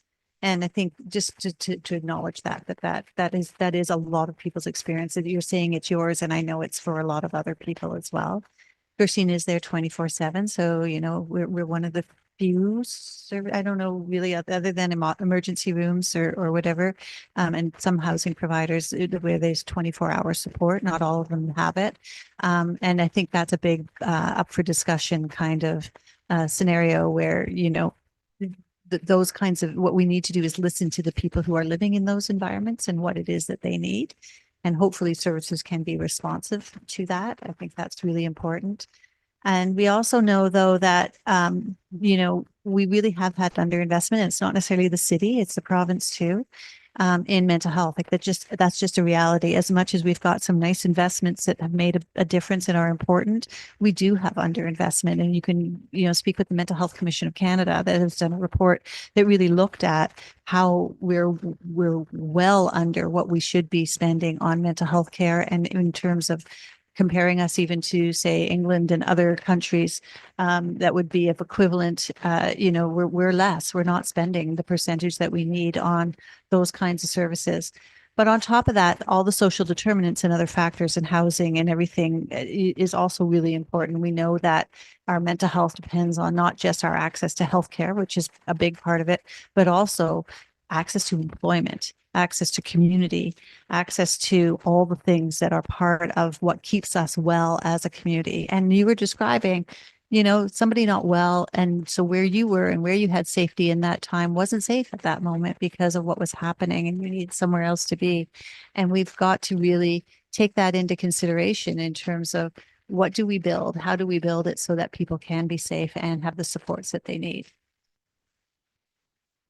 And just to add to what Susan just said too, is that I like to also remind people that mental health is healthcare, addictions is healthcare, and healthcare is a provincial responsibility. And when the province doesn't come to the table, the city has no choice but to intervene, right? A lot of people in our parks, like here in Toronto Center, in the last summer, we had the most encampments in the city. And a lot of those people in the parks suffer from addictions and mental health. So again, we had to make space and create more warming centers, more, you know, more housing to support those people, right? So again, we don't have the, well, I'll say the deep pockets as the province and the feds do. One of the things we ask, and I continue to ask for at the various tables I say that, is that, you know, percentage or, you know, of the sales tax. Right? If we were to actually have 1%, I mean, we could actually resolve all the social issues that we have right now. But, you know, the provincial government has said no time and time again. So again, our primary source of income or revenue is the tax base, right? Property tax base. And, you know, that's static year after year. Can I just add one other thing? Sorry, because there's a lot of ministries that would be involved in this too, because we know in our justice system as well, we've got a lot of people living with mental health concerns and overrepresented there. And I would just want to say that right now we're in a bit of a political climate where we're looking at more coercive care, and in an environment where people who want voluntary care can't access it. And so there's, you know, these are complicated problems, and they are complicated for many reasons, including how many parts of our system it touches, as opposed to just healthcare, whether it's our justice system and you know, all the others. So, but I think that right now it's a very important moment for us to say, no, we want caring communities, humanistic, based on human rights, inclusive, all the things that need to happen so that we can strengthen mental health overall. That isn't just about direct mental health care, but really policy and action that we as governments take. And it's not just the city, it's all levels of government, but we really are at a moment for calling to action on that.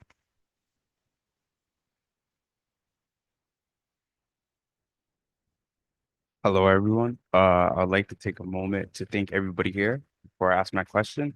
My question is related to the recent announcement of the closure of safe consumption sites.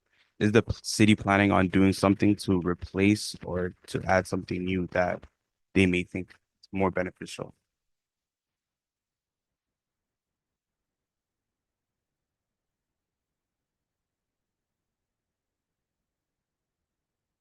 Okay. Thank you for the question. So supervised consumption service sites, or SCS sites, are evidence-based places where individuals can bring their own substances to use under the supervision of healthcare professionals. So it is one of, the tools that we have access to here in Toronto to provide healthcare services and a safe place for people to use their substances. I'd like to give you a sense of the scale of how these sites were used in the city of Toronto. So we did have 10 of these sites. And in 1 year, these 10 sites saw about 94,872 client visits. So we are, some of these sites have closed down due to recent provincial legislation.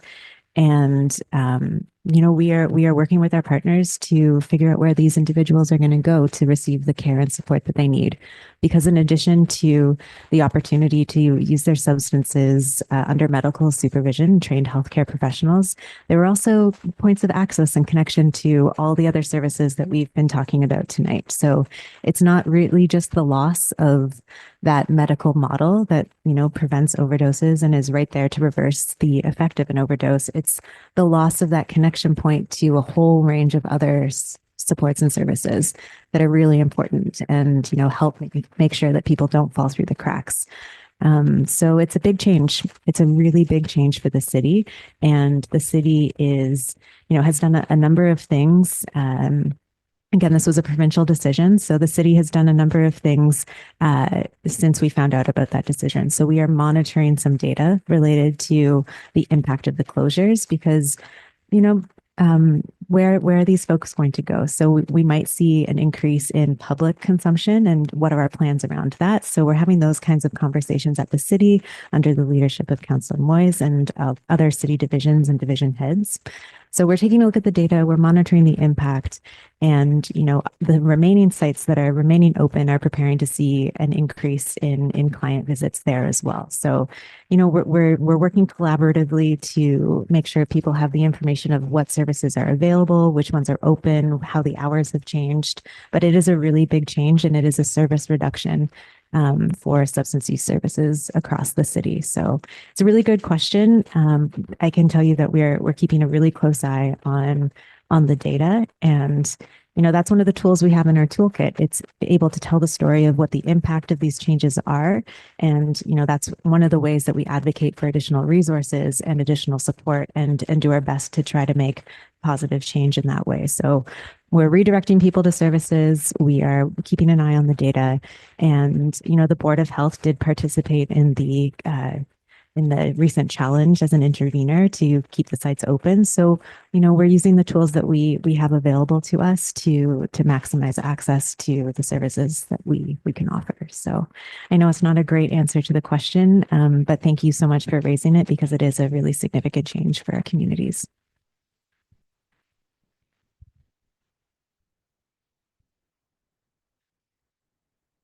I will say also that it's really dynamic. So, depending on what the judge comes back with and what the final decision is, we may have another set of rules that we're able to operate within. So I don't want to get too much into the specifics of the challenge and the legislation and what the impacts are, but I will say that it's evolving and, could change and we're ready to adapt when we can. Yeah, thanks. Thank you so much. It is almost 8. So I am going to ask the panelists to say maybe one last word each, one sentence, two sentences here.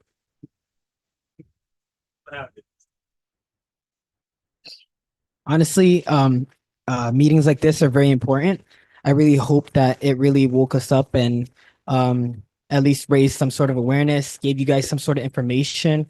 I'm very appreciative of our panelists over here for kind of explaining what they do. And I feel like it's very important and necessary for the community to continue to evolve and become better and heal, I'd say. Thank you, Councillor Moise, for inviting us to be here. And we are delighted to be among the panelists here. And mental health is a big issue, and it's so much so for the Black community, the Black youth. So we need to do more. And with the collaboration that was mentioned earlier, I think we can achieve more. And thank you again. I want to thank all my panelists for a great conversation and Council Morris for hosting us. I think what I'm walking away from this conversation with is that if we want to build a more thriving, healthier, and safer city, it's really going to be about ensuring that we think about the dignity of each individual and how do we build that dignity and how do we build that from a lens of a rights-based approach. And I think, mental health and addictions oftentimes are system conversations when they're not really systems. They're people and people experiencing different barriers and different challenges. And how do we help build up people to not have those barriers and not have those challenges? And government has a key role to play. And we all as a community have a key role to play to advocate and to protect our neighbors and our friends. Thank you. I do. Thank you to the panelists and to Councillor Moise and to everyone for coming out tonight. I really appreciate your effort and the time that you took to be here. I think what I would like to leave people with is just recognizing the trauma that our frontline service workers are also experiencing and in our communities. We've been in the midst of a drug toxicity epidemic for years. And, we have our frontline service workers and our first responders and folks that are really in the community every day and providing care, regardless of what the rules are or what's allowed or what the funding is, right? Like they continue to show up for their clients, their patients, their family, their community. And I just want to take this opportunity to say thank you to our frontline service workers. Thank you for that. And thank you, everybody. And, the last closing remarks are so important. I guess the one thing I would ask is that we continue to listen to people. You were mentioning earlier about how this didn't happen since COVID, that we were already in trouble before COVID. And I can tell you, having been around for a while now, that the messages that we're hearing from people about what they need haven't changed a lot. And what we really need to do is listen and continue to listen and also try and act on what people say they need. And that would be my final remarks. Thank you. Thank you to the amazing panelists. A round of applause for them. Thank you so much. Thank you. And thank you for all what that you do at each and every day. So thank you so much. So in closing, I just want to say, please join us at our next DC Talks. The next one will be on building complete communities on May 6th from 6 p.m. to 8 p.m. at the 519. We will be inviting the chief planner, More Neighbors Toronto, and Heritage Architects to discuss more about planning and physical community buildings. And following that, we have our DC Talks again on June 10th from 6 to 8. At the Wellesley Community Center, we'll be discussing the important topic of tenant rights. For that talk, we will be inviting Rent SafeTO, Neighborhood Legal Services, and other community organizations that represent tenant advocacy. And don't miss our upcoming events, either on April 22nd, 23rd, and 24th, and 26th. Busy April. We have spring housing clinics at Wellesley Community Center. And on May 1st, 3rd, and 5th, we have spring housing clinics at Regent Park Community Center at the same room that we're in tonight. Other fun events we have in the community. We have our Easter egg hunt at Allen Gardens Children's Conservatory on Saturday, April 19th from 10:30 a.m. to 12:30 p.m. Then we will be moving the Easter Bunny to St. Lawrence North Market for a meet and greet from 1 p.m. to 2 p.m. And on Saturday, May 17th and Saturday, May 19th, we have our annual Environmental Day. So bring your homework and old documents for shredding. Bring any chemical waste like old paint, dead batteries, or broken electronics for recycling. Bring a bucket for a bag of gardening soil because we don't have a lot of compost that day. And it's not me. Yeah. Again, thank you all for joining us tonight, and thank you to those joining us online. And of course, our contact information is here. My constituency office is right down the street at Dundas and Parliament at 329 Parliament Street. We're open Monday to Thursday from 10 to 4. And of course, if you're going to reach out to us, you can call us, you can email us. I always mention here that we do post on social media, but we do not respond to social media posts because that's where bad things happen. Anyways, have a wonderful evening and we'll see you next time. Thank you so much.